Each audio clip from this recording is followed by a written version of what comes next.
L'équipe de France accueille l'Écosse demain au Stade de France. Et puis on termine avec le tennis, l'Open 13 de Marseille. 2 Français en lice en quart de finale. Aujourd'hui, Gilles Simon opposé à David Goffin. Et puis Hugo Humbert contre Mathias Bachlinger. Voilà pour l'essentiel de l'actu. Je vous souhaite une excellente journée. L'invité du jour. Un appel commun a été lancé par différentes organisations syndicales, par des Gilets jaunes pour un grand rassemblement départemental demain à Montluçon, départ à 14h du centre Tanor. On en parle ce matin avec nos invités, Karine et Bruno, tout d'abord des Gilets jaunes du bassin montluçonnais. Bonjour à vous. Bonjour. Et merci d'être avec nous. Avec Françoise Lambert également, bonjour, secrétaire de l'Union départementale Force ouvrière. Bonjour. Et avec Laurent Andrusiak, secrétaire de l'Union départementale CGT, bonjour. Bonjour. Et merci d'être à notre micro donc pour parler de cet appel commun. Je le disais, c'est une première entre organisations syndicales, donc CGT, FO, FSU et Solidaires et Gilets jaunes. Ça fait déjà quelque temps que vous parlez ensemble, que vous avez sans doute des revendications communes. Qu'est-ce qui a fait qu'aujourd'hui il y a vraiment cet appel pour tout le département à venir à Montluçon demain? Qui va prendre la parole? Laurent Andrusiak peut-être, allez.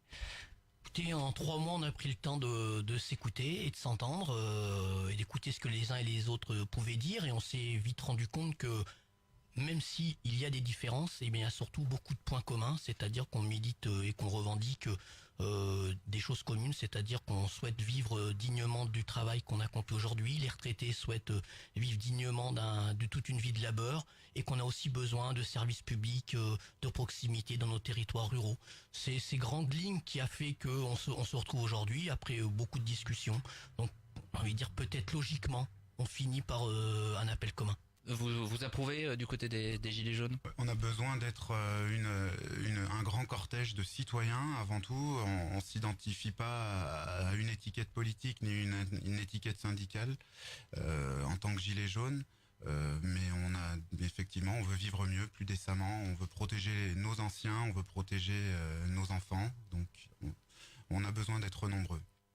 Il y a eu quelques réticences peut-être chez certains Gilets jaunes. J'en ai interrogé moi sur la dernière manifestation à l'appel des organisations syndicales où il y avait des Gilets jaunes. Certains disaient oui mais non, c'est différent. Il y a eu des réticences, mais aujourd'hui vous pensez qu'il faut en passer par là, par cet appel commun pour peser peut-être plus? Oui, tout à fait. Il y a eu des réticences.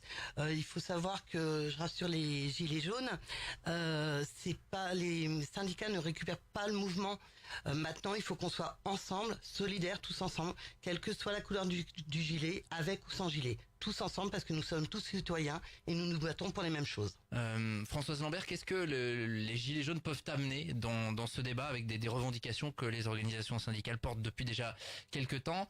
On voit que ça a bougé, notamment grâce à cette mobilisation des Gilets jaunes. Qu'est-ce qu'aujourd'hui peuvent amener les Gilets jaunes? Approchez le micro, allez-y. Des forces en plus, hein, Ouais. de toute façon, puisque effectivement, ce sont des revendications que nous on portait depuis longtemps. Donc des gens qui ne venaient pas vers les syndicats, et qui ont les mêmes revendications. Donc c'est le nombre, oui, effectivement, pour peser. Laurent Andrusiak peut-être là-dessus sur cette question? Oui, comme vient de le dire ma collègue, c'est des salariés, voire même quelquefois des salariés qui ont pas un statut de salarié, des salariés indépendants, des travailleurs indépendants, qui sont pas forcément ceux à qui nous nous adressons, parce que nous, on est une organisation syndicale qui organisons les salariés notamment et en prioritairement sur leur lieu de travail. On se rend compte que dans la population aujourd'hui, il y a toute une frange de ces salariés, de ces travailleurs qui ne sont pas ceux à qui on s'adresse habituellement. Donc ça donne justement cette opportunité de faire passer des messages et comme ça a été dit à l'instant, de faire le nombre, parce que je pense qu'il y a besoin de faire bloc. Il faut que les travailleurs, avec ce terme générique, mais les travailleurs de ce pays prennent conscience que ensemble on peut faire bouger les lignes. Est-ce que les organisations syndicales peuvent aussi, d'un point de vue organisationnel, vous amener quelque chose, puisqu'elles ont un savoir-faire, entre guillemets, en la matière? De la visibilité, un focus médiatique, une importance, oui, par rapport au volume qu'on apportait du volume, apporter du bruit. Nous, en plus, avec les motards, on sera en tête de cortège, parce que moi, je représente un peu les motards gilets jaunes de Montlu. Donc, pour sécuriser, bloquer les artères un peu avant que le cortège, pendant la progression du cortège. Donc, oui, les syndicats, pareil, pour le volume, comme on a fait le 5 février, voilà. Alors on rappelle que le point de départ, ce sera le centre Tanor, rassemblement à partir de 13h, c'est ça? C'est ça, tout Le à fait. départ du cortège à 14h. Comment ça va se passer? Donc c'est un appel départemental. Est-ce que vous avez déjà des échos dans vos organisations respectives sur les personnes, d'où elles vont venir finalement? Puisque voilà, il y a une manifestation à Clermont au niveau national, régional, et il y a cette manifestation de Montluçon. Est-ce que côté Gilets jaunes, vous savez déjà si vous avez des collègues alentours qui vont venir? Oui, on a des personnes du Cher qui vont venir, de la Creuse, de la Nièvre, peut-être Clermont-Ferrand. Mhm. Mais bon, comme il y a la manifestation là-bas, peut-être. Voilà, les alentours. Ouais.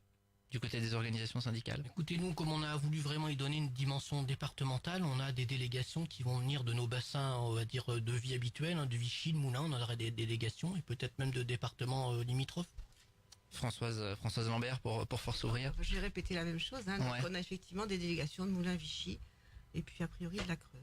Il y a la volonté de votre part de frapper un coup, entre guillemets, un grand coup, et de dire là on va être nombreux sur vraiment un point fixe, un week-end sur une seule ville de l'Allier. La volonté, c'est surtout de montrer qu'on peut effectivement avoir une plateforme de revendicative commune. Mhm. C'est surtout ça. Donc faire forcément plus de nombre. Après, c'est un samedi, hein, donc nous on a plutôt l'habitude d'appeler en semaine sur des journées de grève, parce qu'on pense que c'est une modalité d'action. Le samedi, c'en est une aussi, hein, voilà. Donc on s'est mis d'accord sur le samedi et surtout sur une plateforme commune, une revendication. Est-ce qu'on sait déjà comment ça va se passer? Est-ce que le parcours est connu, peut être donné au grand public? Comment ça se passe? Est-ce qu'il est déclaré? Comment tout cela va se mettre en place? Alors oui, il est déclaré, c'est les syndicats ou même la CGT, je crois qu'il l'a déclaré en préfecture. Le parcours est connu puisqu'on part d'Atanor pour rejoindre l'avenue Jules Guesde jusqu'à Auchan et puis après retour sur Atanor. C'est un petit changement du côté des organisations syndicales, c'est pas le trajet habituel.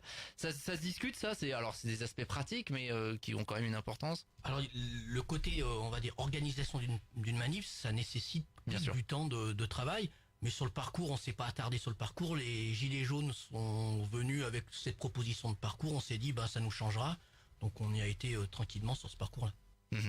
On rappelle donc que le départ 14h. Comment ça va se passer? Est-ce qu'il y aura des prises de parole à l'arrivée? Comment tout cela va se mettre en place? Avec quel message surtout? Écoutez, on a là aussi, vous avez dit, on sort un peu de l'habitude Ouais. qu'on peut avoir. Donc, il y aura certainement des prises de parole, pas communes, puisque chacun quand même a ses sensibilités et des choses à dire. Mais on aura des prises de parole à l'issue du cortège arrivé devant Auchan, et puis après, on s'adaptera.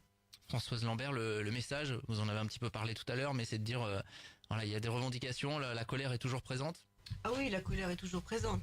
On l'avait déjà annoncé avant le départ du mouvement des Gilets jaunes, le 9 octobre. Hein. La manifestation commune syndicale avait été une réussite. Donc on continue, hein, on est toujours sur les mêmes revendications et on va continuer. Hein. On va pas lâcher, ça fait des années qu'on est dessus. Non, Ouais, c'est juste pour ajouter, parce que pendant que les Gilets jaunes, depuis maintenant 3 mois, se mobilisent tous les week-ends et toutes les semaines, pendant qu'il y a une colère quand même qui s'exprime dans ce pays, le gouvernement, sous couvert d'un grand débat qui n'est que de l'enfumage, il continue de faire voter des dispositions qui vont à l'encontre de ce qui s'exprime dans le pays, et il continue de dire on garde le cap avec des réformes retraite, services publics, justice.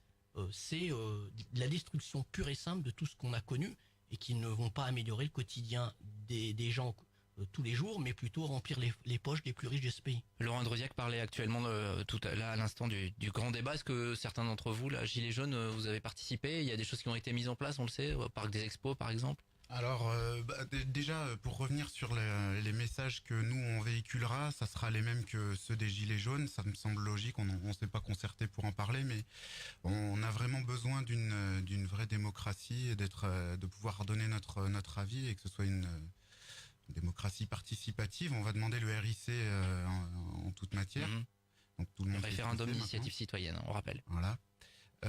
Après pour le grand débat le grand débat qui a été organisé par Madame Vansenbroek-Mialon le 16 février, moi j'ai pas pu y assister personnellement. Apparemment ça s'est bien passé. Il y a eu pas mal de questions, mais c'était un petit peu houleux semble-t-il. Elle a pas pu étaler son débat comme elle aurait voulu puisqu'elle est arrivée avec des questions et que les participants ont posé d'autres. Voilà. Donc nous, on avait organisé aussi un premier débat, une réunion citoyenne le 1er février qui s'était pas mal passée, et qui encore une fois tombait en parallèle à une autre réunion qui s'organisait départementale à Moulins. Mais globalement, on a eu presque autant de monde qu'à Moulins. Donc on a eu raison de la faire, ça a réconcilié les gens, les citoyens qui portent pas forcément le gilet jaune. On prévoit d'en organiser une suivante. Il y en avait une planifiée pour le 8 mars, mais ça va être trop court, donc on va se réorganiser pour en remettre une sur pied, et puis on va faire participer les gens. Très rapidement, Karine, il y avait une volonté là des Gilets jaunes du bassin montluçonnais de rester mobilisés, surtout de faire une action forte, puisqu'on sait que ces dernières semaines il s'est moins passé de choses. Forcément, il y a eu des rassemblements autour, mais pas forcément ici.